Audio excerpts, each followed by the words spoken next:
Okay.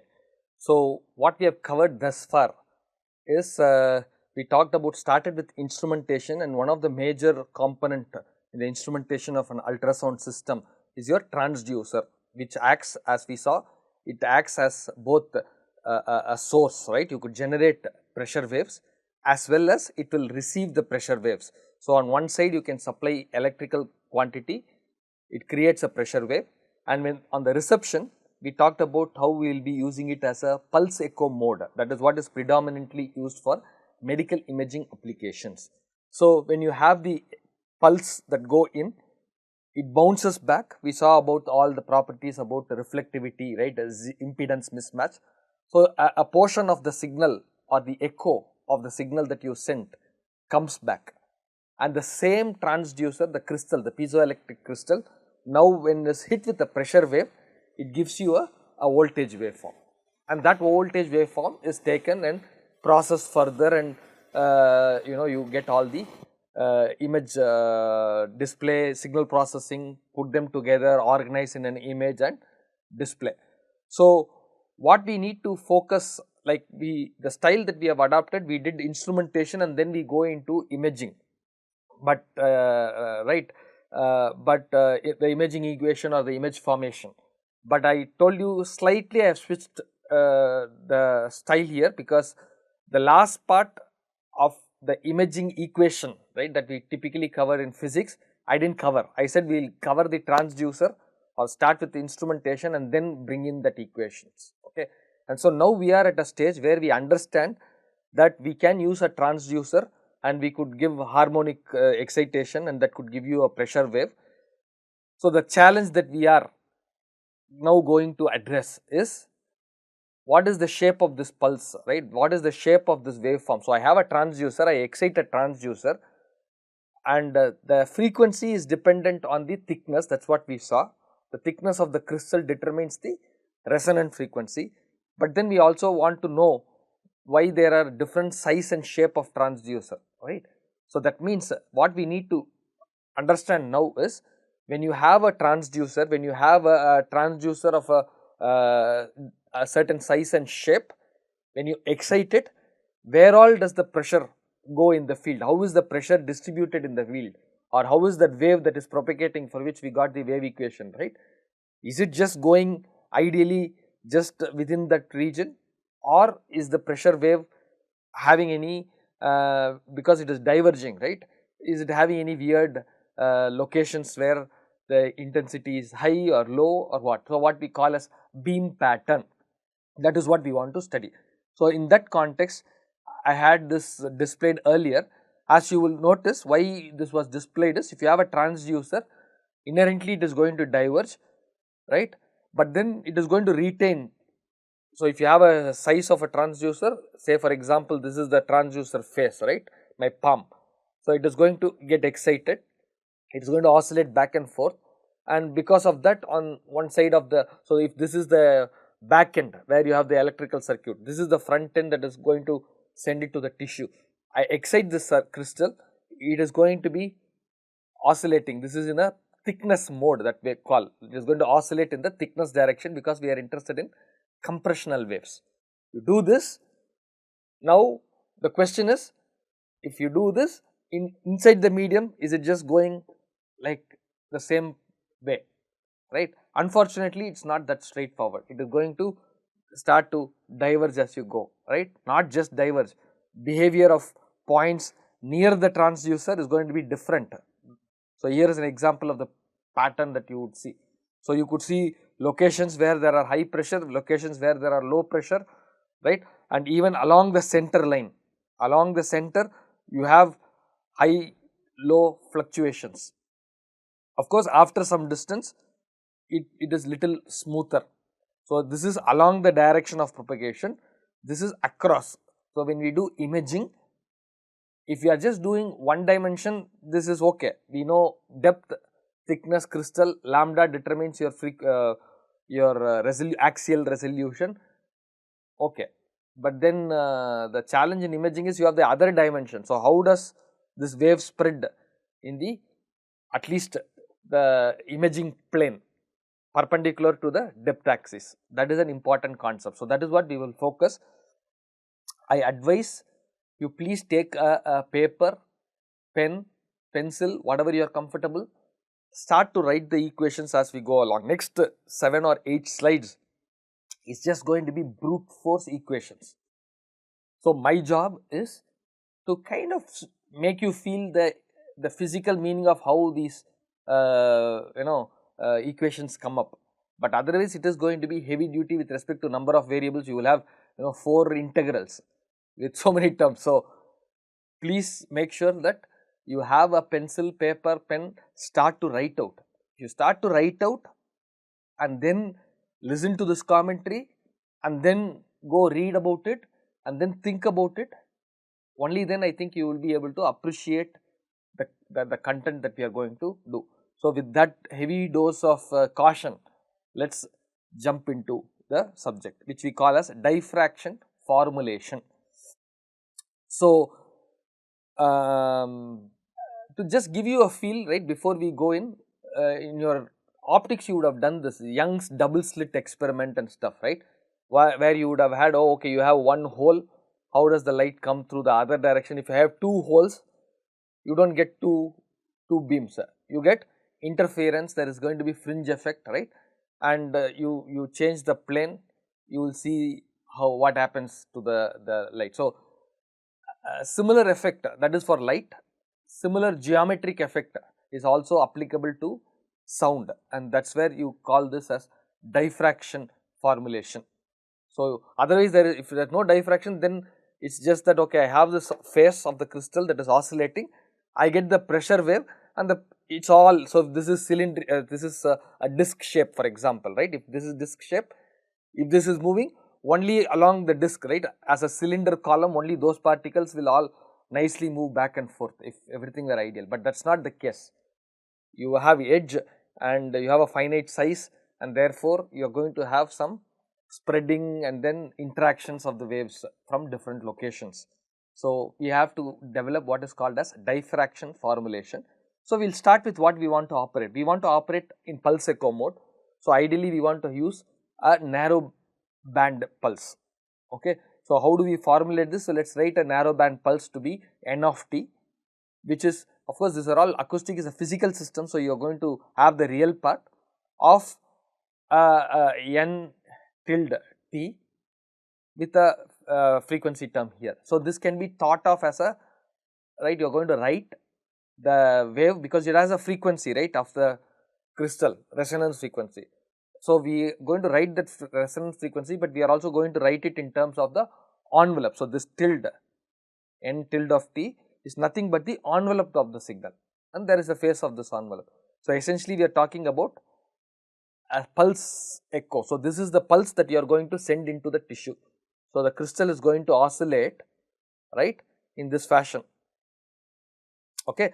So, you have you can look at it as a carrier frequency and then that is modulation, whichever way you look at it, right. What you have is a RF signal with the center frequency related to your resonant frequency, and then there is this envelope.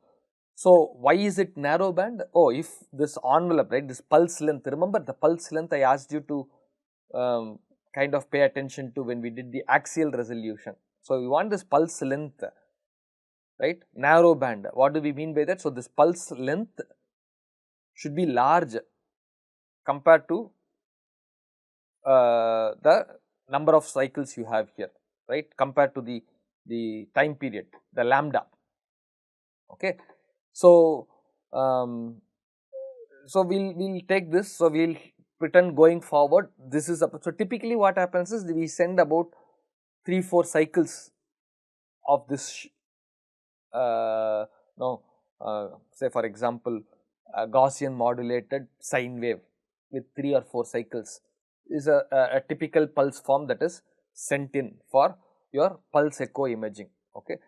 So, what we will do is let us pretend we are going to send this guy, right, and we are going to have a real part of this n of t, and your envelope is having so magnitude of this n of t. So, you are sending this signal. So, this is going to be the signal that we think we are going to hit at the face of the transducer. So, now our objective is, so you can look at it. So, if this is what is happening at the face, if the face is going to have this vibration, right, this pressure wave that is created at the face of the transducer, then what is going to happen after it leaves the transducer and goes to a medium? How is this pressure distribution going to change, or how is this pressure pulse going to propagate? So, with the time, this pressure pulse, right, this is a wave that is going to go. So, at different time instances, where is the pressure distribution? How is it distributed in space? That is what we want to go after. Okay. So, what we will try to do is set up a formulation. Again, for simplicity, there is a circle here, but this can be any shape. Remember, the thickness mode, we are not worried now. The thickness is going to determine your resonant frequency. That part is taken care. So, pretend you have some thickness, so there is some fundamental frequency, resonant frequency. Now, we are interested in the shape and size of this transducer crystal. Okay, we are going to now, if you use a particular shape and size and excite it with the resonant frequency f naught as a pulse that we saw, how is the pressure, what is going to be the pressure field in front of the transducer? That is what we are going to see. So, we take a shape. So, for simplicity, it is a circle here, but you notice it is essentially can be generalized to any geometry. So, pretend this is your transducer face, you have your x naught, y naught 0, right. So, this is x naught, y naught 0, this is your origin. So, this is your point in the field, right, at some x comma y comma z, and there are some respective distances, right.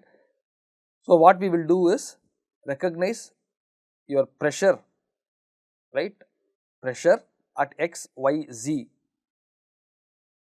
What is that? Oh, that is this location. So, what is the pressure experienced at this location as a function of time? Well, you are sending nt, right, this is the one that you are sending. So, if that pulse, it will take some time for the pulse to come from wherever it is generated till this location. So, that is going to take time. So, when the pulse comes there, it will probably have the same shape as the pulse that you sent. Of course, you see this term right here. What does this say? Oh, there is a small difference. How is this wave generated? Oh, this is generated from a, for example, you take a point, right, you have a circular face here. So, if it had been a sphere that is going to oscillate, right, this, then you have spherical waves. Whereas, what is so that we call as a monopole source. Whereas, what you have here is a disc. So, in that sense, and you are trying to do it back and forth. So, it is not opening up in all the directions, right. So, it is not a spherical wave for that reason, even though if you take the center point, right, you could pretend this disc or this area is composed of collection of several points, right. Area is nothing, collection of points. So, you have multiple points, each point is going to send out a wave which is n of t of c inverse r, that is your wave that is travelling. So, if it had been a monopole source, we would have just written our circular wave equation, right, 1 by r of the, but given this situation, this is called as a dipole model. Okay. Because of that, you get z by r naught square of this guy. This is how the pressure field comes out at any location x, y, z, and this is from a point. Okay. So, that is what is experienced from a point, but then what you can, of course, these are just giving you the dimensions. Okay, r naught is square root of this guy. Clear? This much is straightforward, because we know this is the pulse and the pulse has to travel, and at some location x, y, z, the pressure experienced will be the pulse that you sent. Of course, there is a ratio here, which is because of, which is not just 1 by r naught, for example, right, it is not just 1 by the distance, has to be for a spherical wave. So, this is going to be slightly different because of the dipole model, that is fine. So, what happens, this is at 1, right. So, what we can do is we can write for a collection. So, if you have, this is the surface of the transducer, right. If one point, because of one point at P, X, Y, Z, you are experiencing this pressure, right. We could then talk about P of X, Y, Z, T from all the points, because you are exciting the whole surface, right. So, you can, if that is done, it is a net sum from all of the S of x comma y naught is your transducer, right. So, we talked about size and shape. So, we just leaving it here as the transducer function. So, here in this case you see S of x comma y is 1, so that it is circle. So, you have the source, right, this is your source. So, what you receive here is from all the points in the source, that is what this integral is saying, very straightforward, right. So, one point contributes 1 point, wave is generated, you receive that, but in reality the whole surface is oscillating, each point there is actually creating a wave, and therefore, what you experience here at an arbitrary location is going to be sum of all the point. So, this is Huygens principle. Okay. So, we make use of Huygens principle and superposition, and we get that. So, this is fine. So, this is on the transmit part of it, right. You transmit. So, this is how the pattern, this is what is going to be experienced. What are we interested? We are interested in pulse echo. So, what is going to come back? What is going to come back? Oh, if I pretend now this point has some reflectivity, right. If I have some reflectivity here, then if, what did we see? Oh, reflection coefficient. So, you go, you send a signal I, what you get back is I naught I with a reflection coefficient, right, PR by Pi receive, right, that is your reflection coefficient. So, PR is going to be incident times reflection coefficient. What is incident? Oh, this is the pressure that is experienced. So, what are you going to get back? It is going to be whatever is incident times the reflection coefficient. If it is going to reflect more, then you get more amplitude to come back. If it is going to reflect less, depends on the mismatch, right. That is one thing. The other thing is, oh, this is, I say there is a reflection coefficient. What is the size of the object? If I pretend this is a point object, right, that means we already talked about it in scattering. If it is a point object, if this is going to be hit with a wave, what is going to happen? Oh, it is going to radiate back or scatter back a spherical wave. So, this is going to be a point then, and therefore, you are going to get a spherical wave. What is going to be the spherical wave that is coming out? Oh, whatever was hit, that reflection coefficient time is what is coming out. When it is coming out, it is going to come out as a spherical wave. Okay. So, your PS, which is, you can think about it as scattered, right, scattered wave, what is going to come and hit a location is reflection coefficient times whatever you sent in. Okay. Reflection, of course, this is, notice here we had Z by R naught square because it was a dipole model, whereas here it is a point scatter. So, you are going to have a spherical wave, and therefore, you are just using your spherical. So, whatever is hitting P of x, right, P of x, y, z, this is hit that location, its reflection coefficient. So, the R into this guy is what is coming out, and it is coming out of spherical, and therefore, you have 1 by R naught dash of this guy. So, that is what is your scattered wave. Okay. So, this is from one point response. So, what do we would like to know? So, what are you going to receive? See, the point is you have full, when you receive also, you are going to receive it all the points. When you are going to transmit, also all the points are transmitting, and therefore, not just this point. What happens if we had one another point here? Oh, that will also behave very similarly, right? The wave would have hit, come back. What if there was a point here? So, again, so we will say on receive the medium, right? Whatever you are going to get back, you are going to have a distribution of distribution of points, okay? And therefore, what we can try to do is your received signal. So, now see what we are writing. This is our received signal x, y, z of t, correct, is whatever is falling on the plate, dx naught, dy naught is your surface here. So, everything that is falling on this, when it is reflecting, what is happening? Spherical wave comes. So, this is my transducer face, a spherical wave comes, this is my spherical wave for example, right, I am keeping this as. So, when it comes, the spherical wave is travelling, when it comes and hits the crystal back, right, on the receive side, oh, it is going to now oscillate and then convert to electrical. So, this is going to oscillate, right, pressure wave.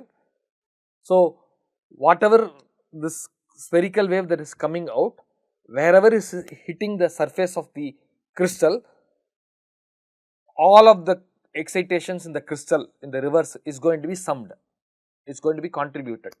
If it is not falling on the detector, that wave just went somewhere, we do not care about it.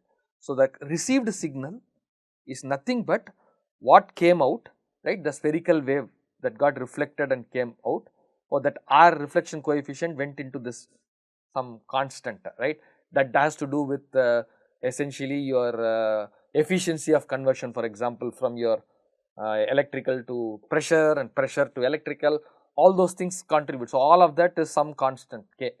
So, you have observed that reflection coefficient also there. So, essentially what you have is your signal that came back times wherever the surface area, all of this is contributing. So, all the collections you get, and this is for one point, okay. So, now we can expand it and say, look, that is for one point, right.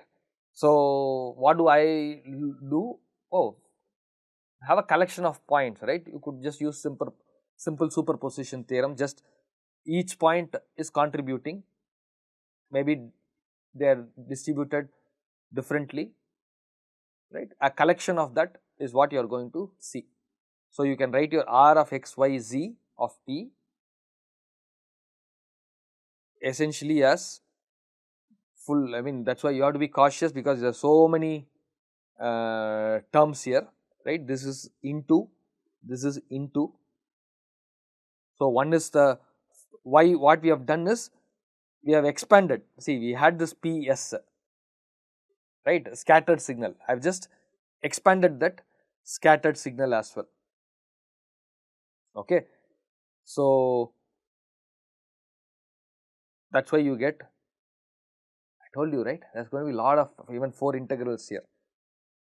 So, you had this, right, you have this, and then the PS was scattered signal collected over Sx naught of whatever came back. So, why is this 2 integrals? A surface area is contributing, surface is a collection of points. So, dx and dy comes there. When that field pattern goes, hits, and the reflected signal comes back or the scattered signal comes back, that is again exciting the crystal. So, that is another 2 integrals for the area dx dy, right. And therefore, what you receive is what you sent and how much came back, the echo that came back, sum of all that is what is your received signal. This is fantastic, all encompassive, but it is also complicated, right. This is just brute force substituting the wave equation and to the context of some transducer generating that wave, okay. So, now what we need to do is we need to make it little more practical, right. So, we need to simplify it. So, certain approximations we will encounter now, okay. How do I describe this wave pattern, right, the beam pattern, field pattern, so that, so this is capturing everything, but then it is not easy to analyze with this equation. So, we will make some approximations so that this reduces to a form which can be better explained, better analyzed, and we will put the context that time. So, plane wave approximation. What do we say in plane wave approximation? Remember, we are looking at some plane located, so some plane at z. All we are saying is this envelope of this pulse, right, that you are sending, they are all hitting, right, all of them are arriving on the z plane simultaneously. That is what we are going to say as plane wave approximation. Why? Because once we make that approximation, this guy, this is the pulse that you are sending, right, nt of this can be approximated to your t minus 2 zc. So, what you are going, what you are coming, right. So, 2z and you change those to the phase term. So, you can approximate. So, you can make a plane wave approximation where you say basically the envelope of the pulse are all arriving in the z plane simultaneously. If that is the case, we can mathematically represent that in this form. And if you look at this, we can even reduce it little further. Why? Because you know this 2 pi f naught is there, but then we are talking about wave number. Remember, I said it will be conveniently used because you are talking about in space, you are going to field pattern is in space. So, I would rather convert this time f naught quantity to the how the wave is propagating in the medium. Therefore, wave number becomes convenient. So, we will switch instead of f naught, right, 2 pi f naught, we will switch that in, right, in terms of k. What is k? 2 pi by lambda. 2 pi distance by lambda is your k, wave number. Go look for that. Okay. So, we are just conveniently writing that in terms of wave number and splitting it. So, now what we will do is, okay, so we need to substitute this back. So, next slide is also going to be, I mean, this is a big equation, we have not done much, we will just substitute this back and then start to reduce. Okay. So, what we now call as q of xyz is just that term. Okay. So, you had two integrals, two double integrals. One of the double integrals where we are making this approximation, right, we can write, so this one, right, you had two double integrals, there are 4 integrations.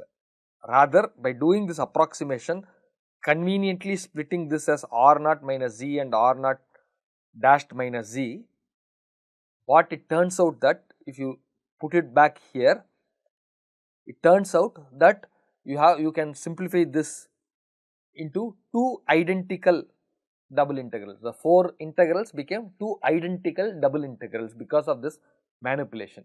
So, the 2 identical double integral will be like this: s x naught y naught z by r naught square e power j k of r naught minus z. So, you had 2 double integrals. By making this plane wave approximation, we have reduced the 4 integrals to 2 identical double integrals. Okay. So, this is one of them. Okay. So, why is this convenient? Well, at least this is only 2 integral. Okay. So, double integral I can basically q square is what I will be interested in. Okay. So, what you are getting now is your received signal. So, it is the same equation that we had in the previous slide. Now, I am going to break the 4 integrals into 2 identical double integrals called as q of x, y, z. So, other terms remain k r, right, and then n of t z and then q x square. Okay. So, this is your received signal. So, it is already complicated, mathematically it looks too many terms, but conceptually is straightforward, right. Whatever you sent, right, the whole surface area is sending, it is a collection of points. So, the net sum of that is acting here, and then there are several points. So, what is received back is in the medium wherever there is point scattering, right. So, there is a reflectivity distribution, if you will, you are collecting back whole sum of it. That is what this says. How is that distributed? Oh, you see it here from all the surface. So, this is how the shape and size of your transducer gets into the signal that you are sending and the signal that you are receiving. Okay. So, now what we will do is, okay, superposition holds good. So, we can write your R of t, right. So, this is for one we wrote, but then we will assume superposition, and therefore, whatever you are receiving at R, right, whatever you see the R of t is from every location that, see, this is not one pressure at one location, right, the whole surface area is oscillating. So, it is creating a pressure field transmit. So, when you receive back for one point, we wrote this, whatever is reflected at that point is R of x comma y comma z. So, if you have multiple points, right, and if you pretend superposition holds, which it most of the time holds, then what you are receiving in general can written as R of t, right. So, if I have a transducer crystal, excite it and receive, I am going to get some signal, right, R of t, and that R of t, what is it capturing? It is capturing all this from the whole region in front of the transducer where all this pressure went, right, everything on the surface of the crystal is going to be summed. So, you are going to have a R that is a function of t, because the wave is travelling. So, the echo is coming. So, there is a time axis, but x, y, z is fused. So, what you are getting, you do not know where it is coming from. All you know is it is coming after certain time interval. It is coming from the whole region that got insonified in this beam pattern. Okay. So, that is what we get R of t. So, this is fine, but even this is very good at a, intuitively addressed, but then you have several different terms. So, we need to figure out, okay, if you say that R of t is this, and t, as you can notice, even though it says t axis, if you get time, what is it saying? Oh, it is going deeper in the tissue, right. What the echoes will come earlier instances if it is nearer the transducer, the echoes from the regions that are boundaries that are further down deeper will come late. So, even though we write R of t, we know that what this is saying is the echoes are coming from different locations along z direction. Okay. So, now the question is, okay, if we talk about locations at z direction, then can we make some analysis to find out how the equation can be simplified, or is it the same equation, or can we simplify the analysis of whether if z is close to the transducer, can we, what are the effects? When z is far away from, or the point, right, along the z depth, if it is far away from the transducer, what is the pressure field?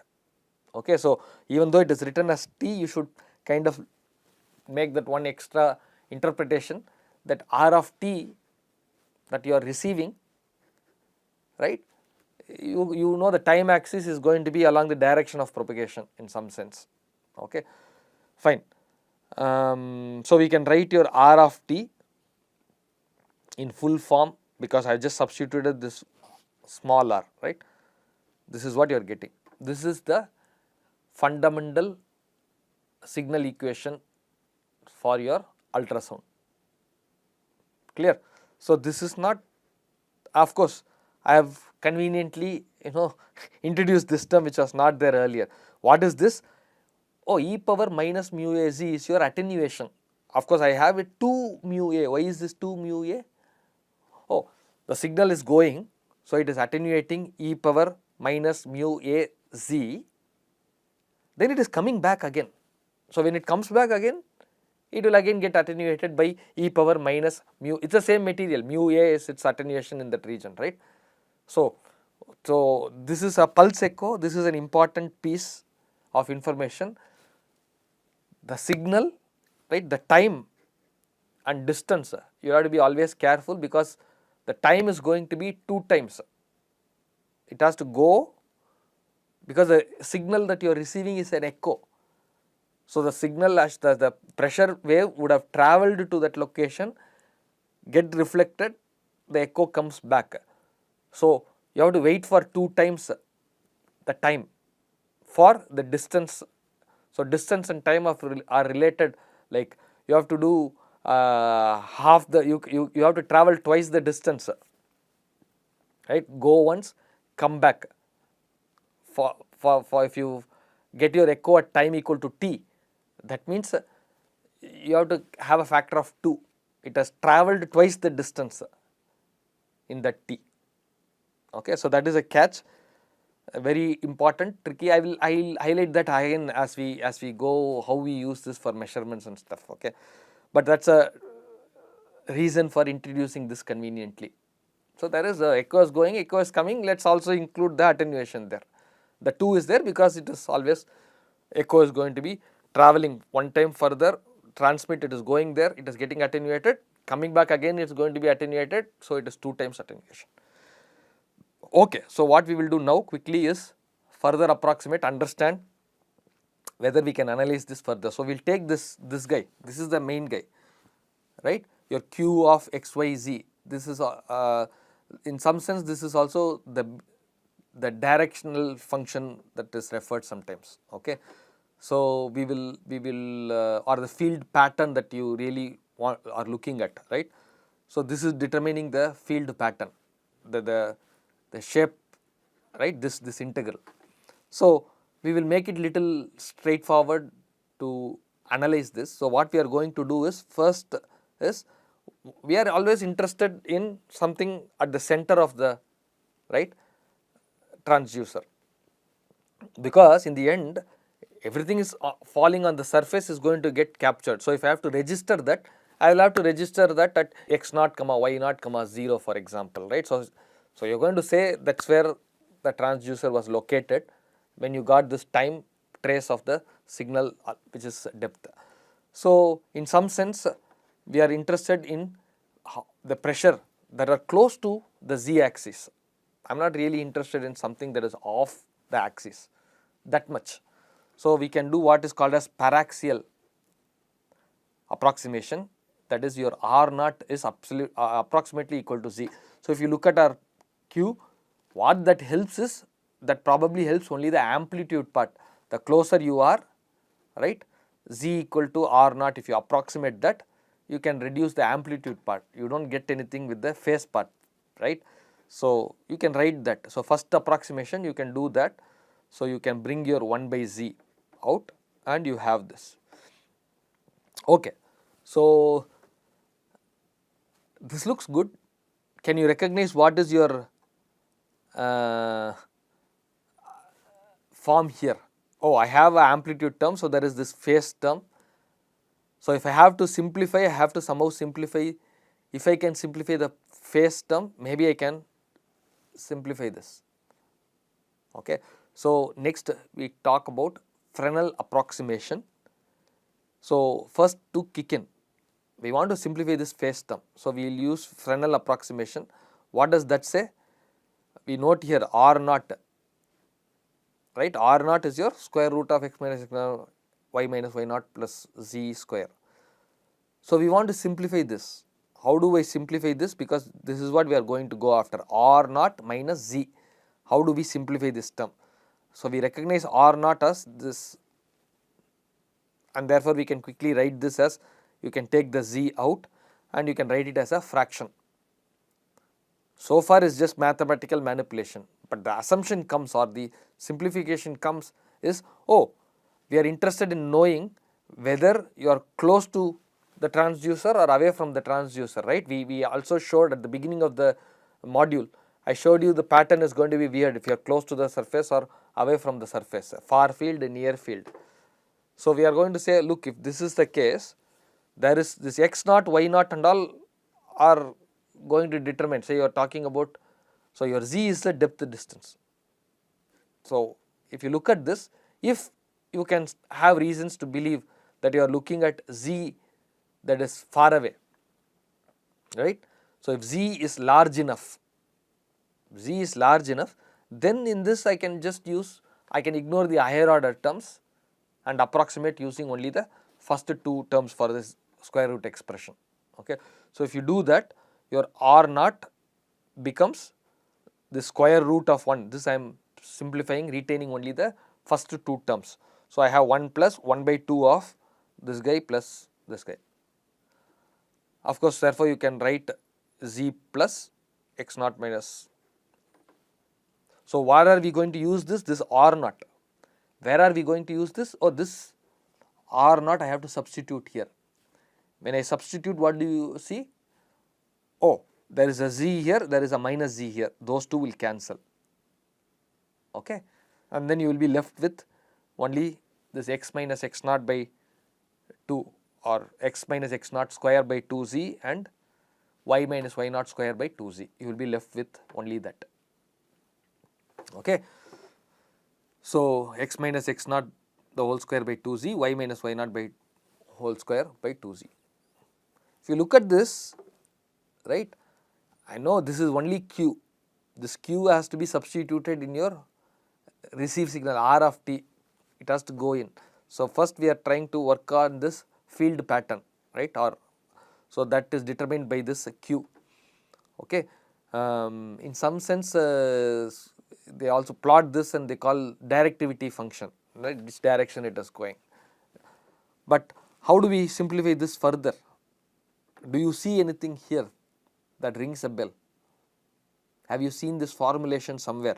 A double integral, you have an exponential with some, of course this is just dummy variable x naught y naught. In your formulation usually you have x and y and shift will be x naught y naught, it is just a different variable, but conceptually what is this capturing?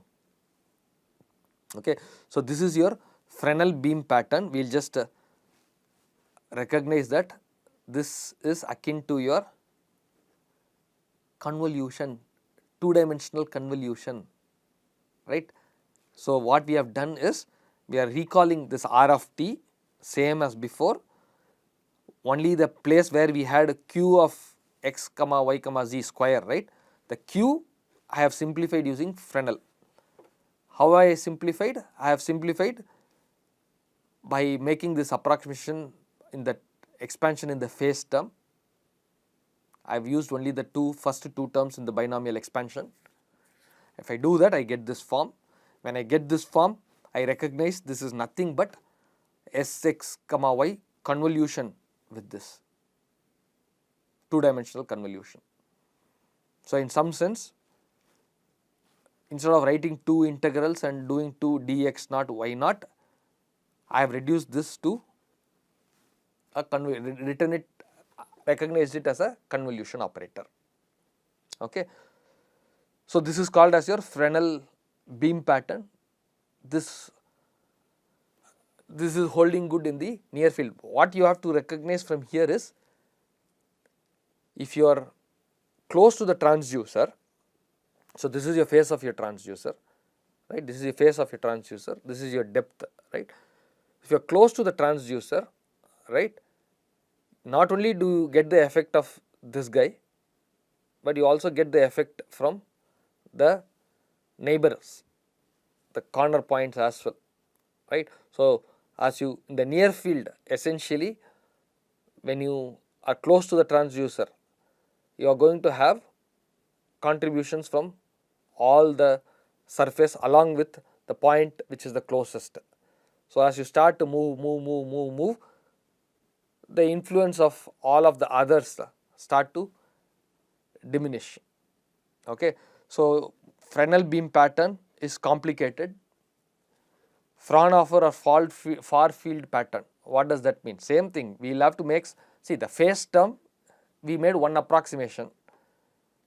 Can we approximate or that expansion that we wrote, can we write it some other way? So, we started with r naught z plus this guy.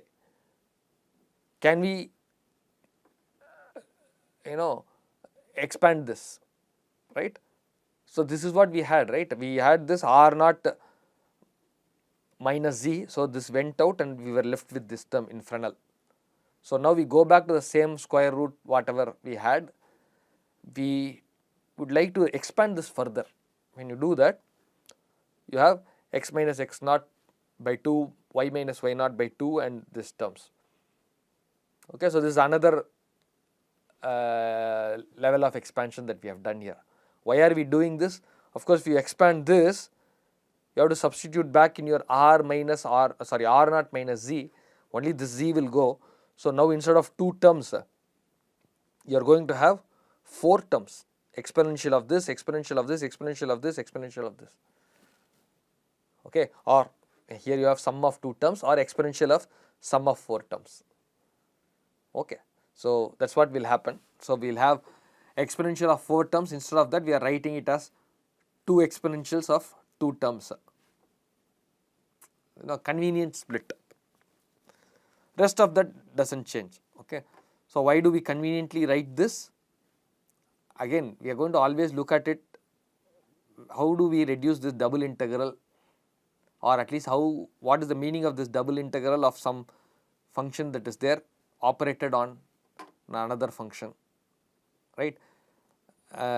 You see this k, so there is some wave number which can be related to also frequencies.